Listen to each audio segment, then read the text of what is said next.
So again, welcome to the call. You're in the right place if you're here for how to get clients and grow your business by discovering your sacred money archetype. And for those of you who don't know me, my name is Kadidja Yansané, and I'm a women's business coach, and I'm the founder of bloomintoyou.com. And I work with creative and soulful female coaches and to get their first paying clients, their next clients, to own their gifts and really step into their feminine power. And I want to talk to you about your sacred money archetype and how that's connected to getting clients and growing your business. And some of you might be wondering what an archetype is and why it's even important. And I'll just briefly talk about that. And, you know, the archetype is a universal theme or pattern, and the sacred money archetype really essentially is just the way that you relate to money. And as a coach, that means like how you feel about making sales.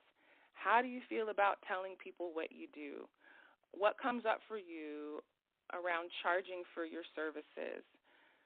What is it to be visible in the marketplace and say, hey, world, I have this gift that I want to share with you, and I want to charge for it. So everyone, whether you know it or not, like whether you know your money archetype or not, there is a way that you relate to money, and it's similar to the way other people of that specific type relate to money. Like there's a similar pattern, and each archetype has its unique strengths, and each archetype has its challenges and inner motivations.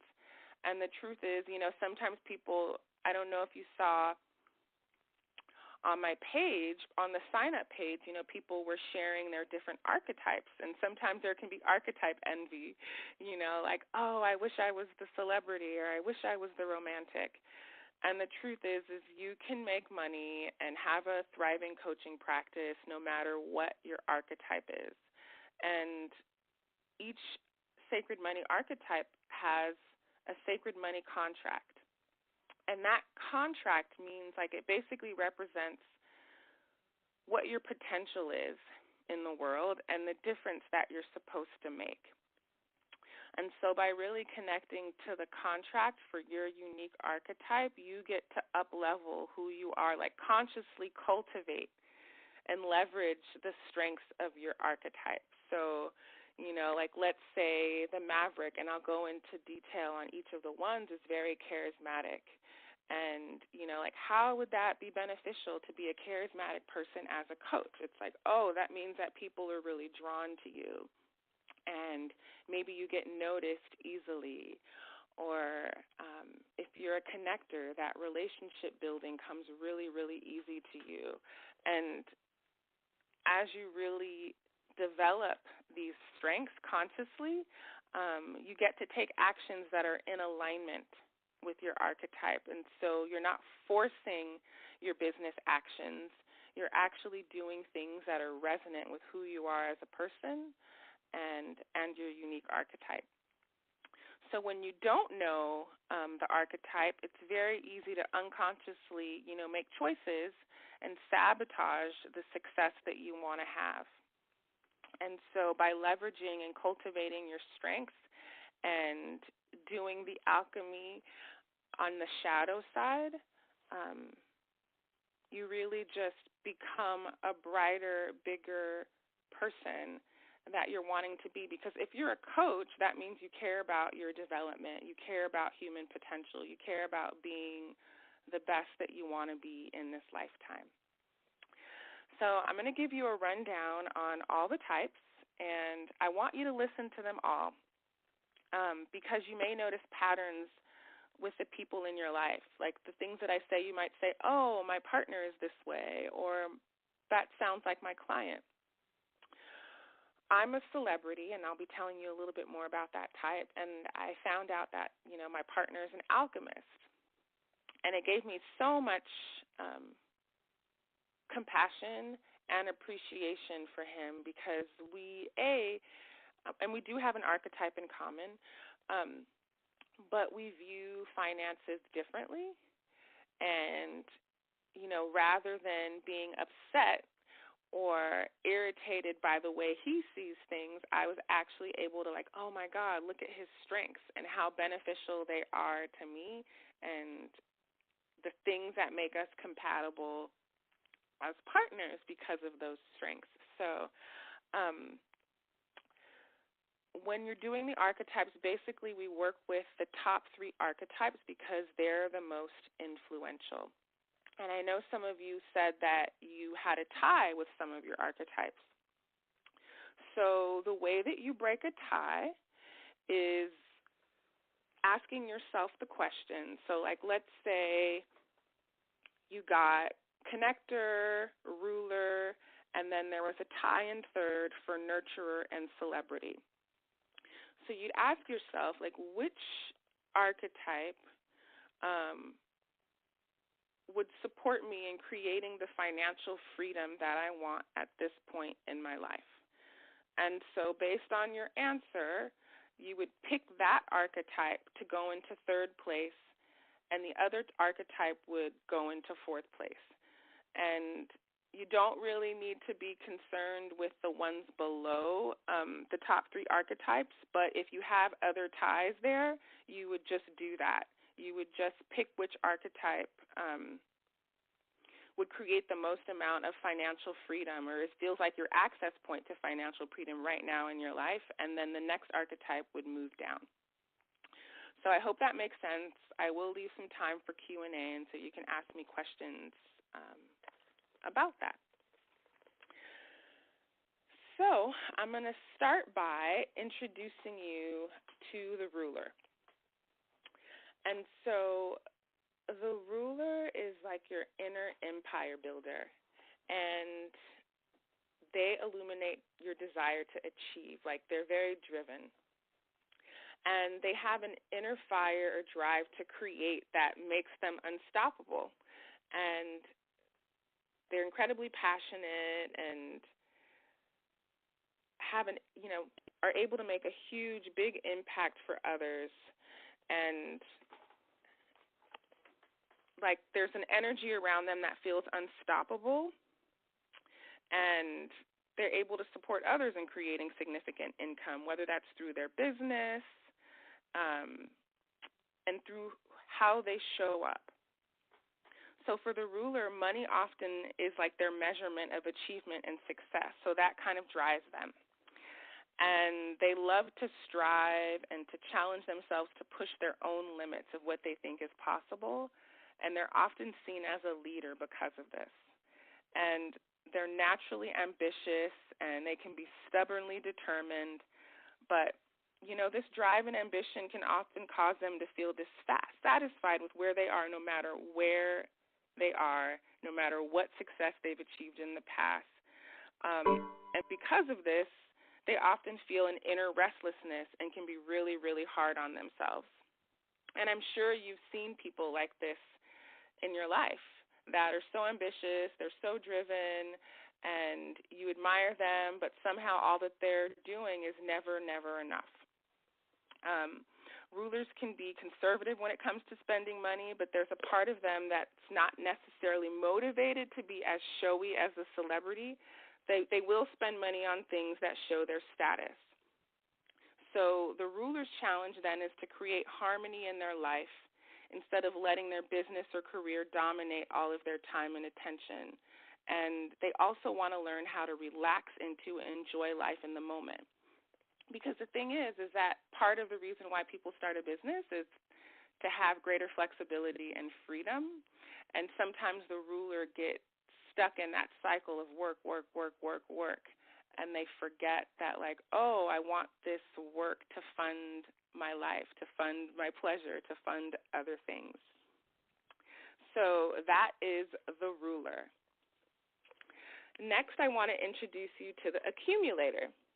And the accumulator is kind of like your inner banker, and they really represent respect and appreciation for money and for numbers. And, they're definitely, if you have an accountant, you probably want them to be an accumulator.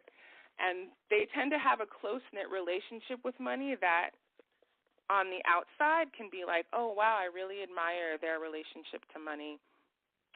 And it's pretty natural for them to live underneath their means because they're very attentive to managing their money, and they like to save just for the sake of saving and are naturally highly frugal.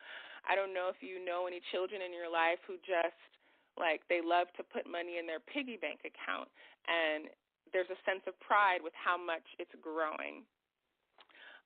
Another thing with the accumulator is that they can often be secretive with money, and they can quickly judge others for their spending habits. Like, you're spending that much money on that, or that cost that much.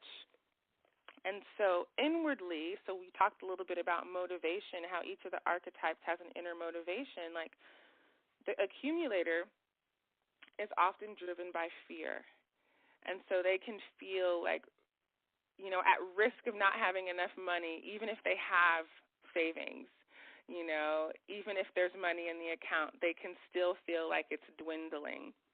And sometimes even spending small amounts of money can cause the accumulator to feel stressed or anxious or guilty. And so, you know, they really see it as their personal responsibility to make certain they can take care of themselves financially, and they don't really want to trust anybody else for their financial security. So, like, this whole thing of wanting to depend on other people to be taken care of, like, that feels really vulnerable and scary for them. And so the accumulator's challenge is to allow themselves to expand really how big they can see themselves and what they could actually accomplish if they weren't holding things so tight. You know, so when they do that, they can create more opportunities for themselves and greater opportunities for wealth and to live a richer life. So that's the accumulator. And so next up is the connector.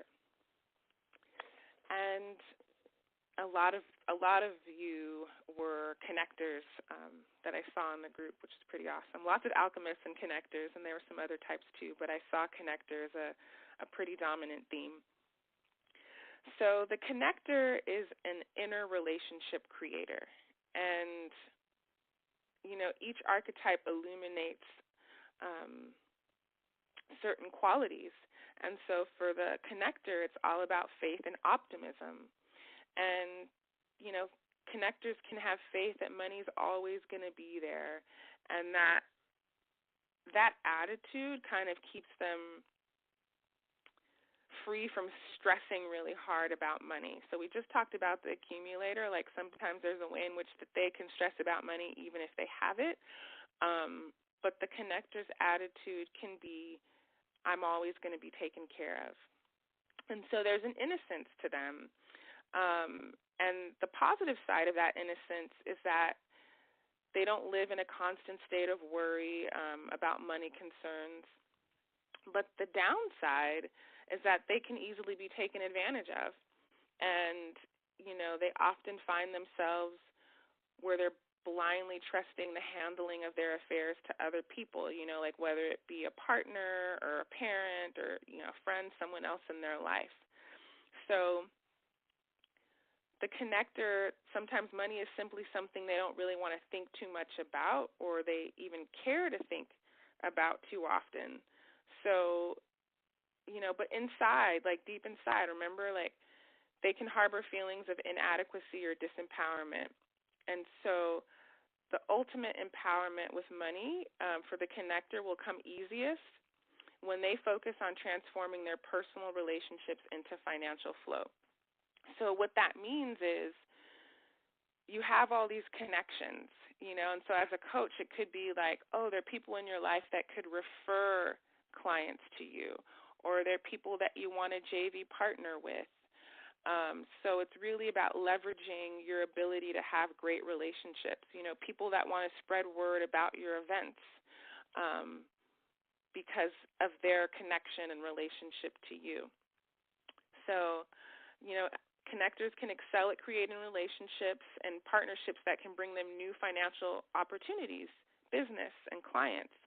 And so the important thing for a connector is to stay focused on being appropriately compensated. So because I was saying, remember that they don't really like to think about financial details sometimes, and sometimes it could even slip their mind to ask for money.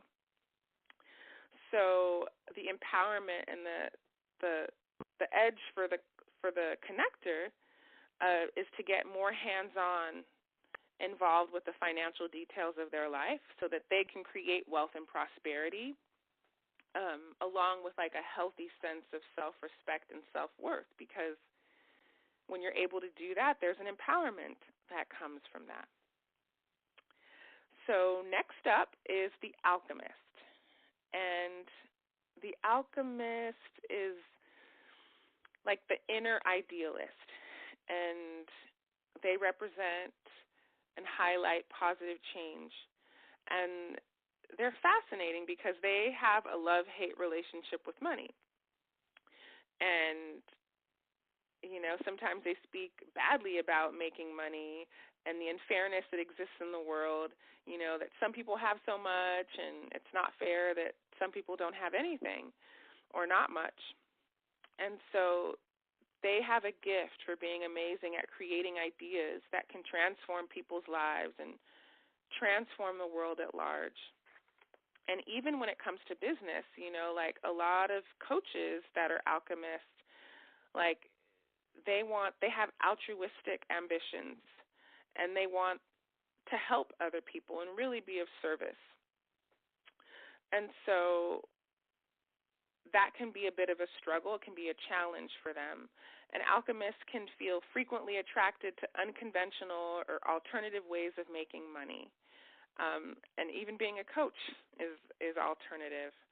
Being self-employed is alternative.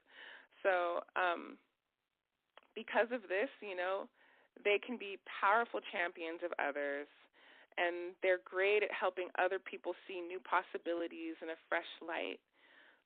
Some of the challenges are that they can be impatient.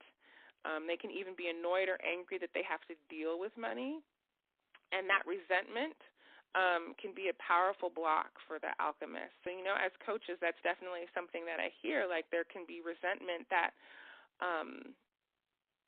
you know, about charging. There can be resentment around sales, but they're in coaching because they want to make an impact and make a difference in people's lives. So that's something to overcome. And so because of the duality of the alchemist nature, they can find themselves in situations where, you know, they're dependent on others. So that's something for them to really work through, because the empowerment comes from, you know, knowing that you can do it yourself and that you don't have to depend on others for money, and that they can create their own financial independence. So the challenge for the alchemist is to direct their energy to monetizing, because they have so many ideas. I could do this, I could do that, what about this?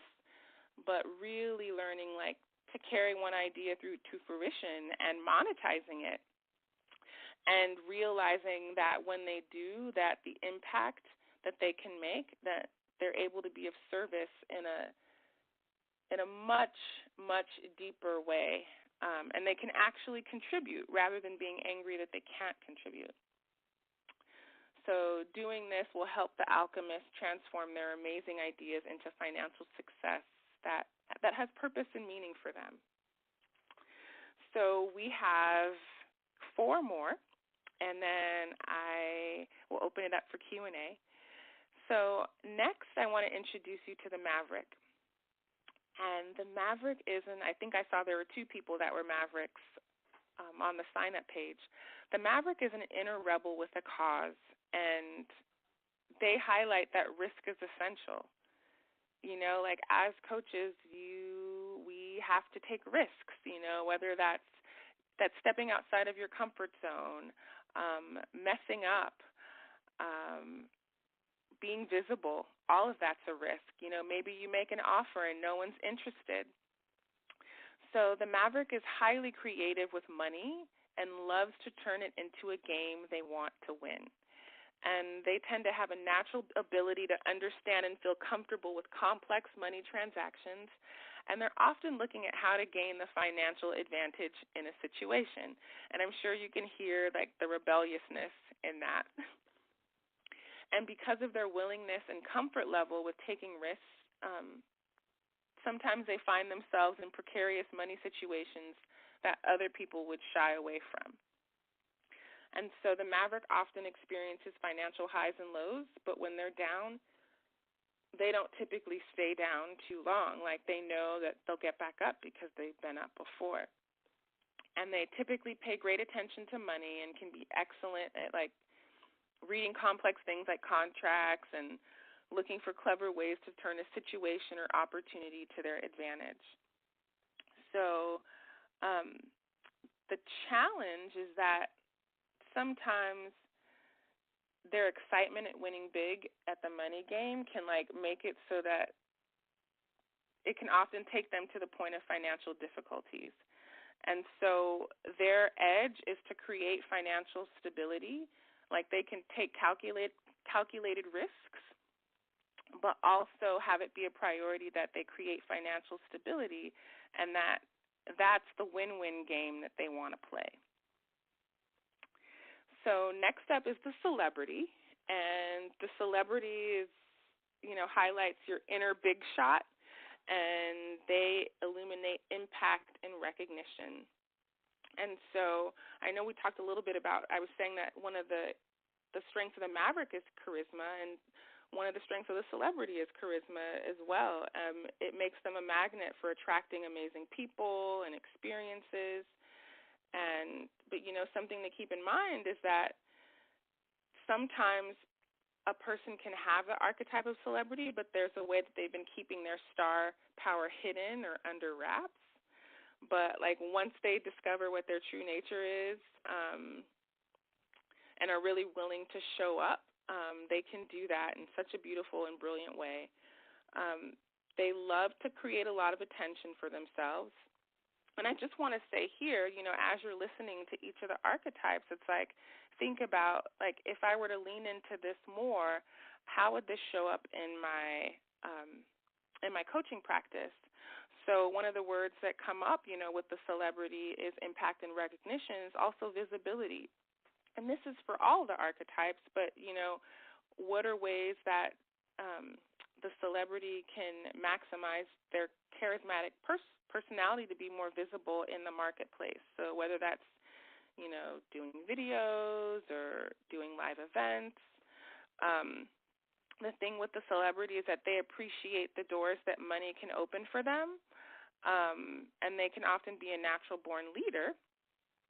The challenge is that while they're often amazing at creating money or attracting it, they can overspend and spend everything that comes in. So even though they might often appear confident on the outside, inwardly they might be compensating for having felt criticized or not good enough in their younger years. So leaning into the spotlight, leaning into visibility is one of the ways that a celebrity archetype can grow as a coach. So next up, we have the nurturer. And the nurturer is like your inner sponsor. And they're really about highlighting caring and compassion.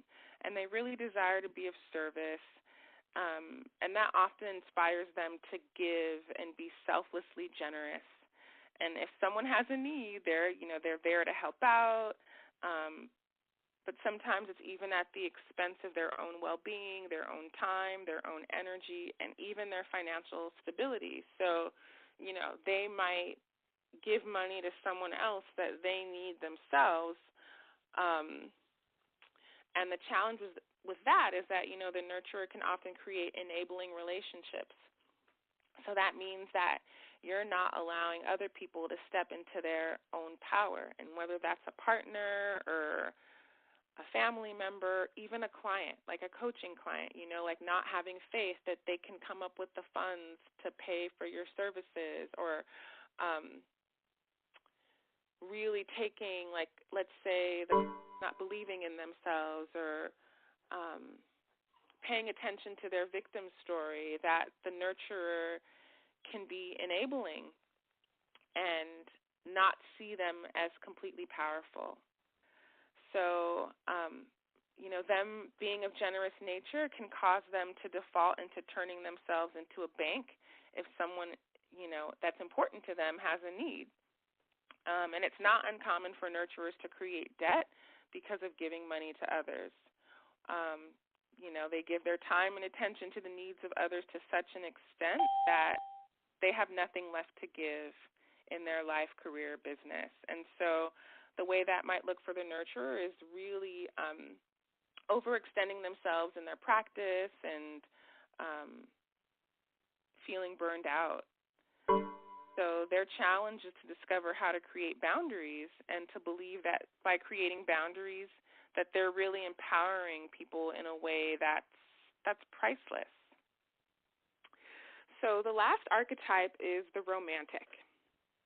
And the romantic is your inner hedonist, and they're all about illuminating the pleasures of life. So the romantic loves to live life in the moment, and they like to spend money on life's enjoyment, such as food, clothing, toys, experiences, and anything that creates like sensory pleasure and gratification. So for the romantic, money is not often at the top of their mind, and it's seen kind of like as a distraction. And the thought of not buying something can cause feelings of resistance or defiance.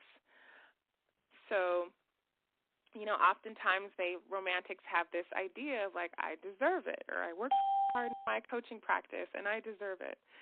So usually when a romantic is motivated to save money, it's when there's something specific they want to buy. And once that specific amount has been saved, and spent, then they're starting all over. So usually they get these bursts of motivation and inspiration, like, oh my God, I want to buy something, I want this, and that will be the motivation to create clients, to create money, and to have that experience. And maybe they lay low for a while, and then when the next thing comes, they're on that same cycle. So the challenge for the romantic is to avoid creating a feast or famine lifestyle. That could be a feast or famine coaching practice, and to really create a more secure financial future for themselves where they feel like they're having it all, where they have financial security, but they're also really able to enjoy the pleasures of life because that's so important to them. So congratulations. You have been thoroughly introduced to each of the 8 sacred money archetypes, and I hope that gave you some more insight into your unique archetype.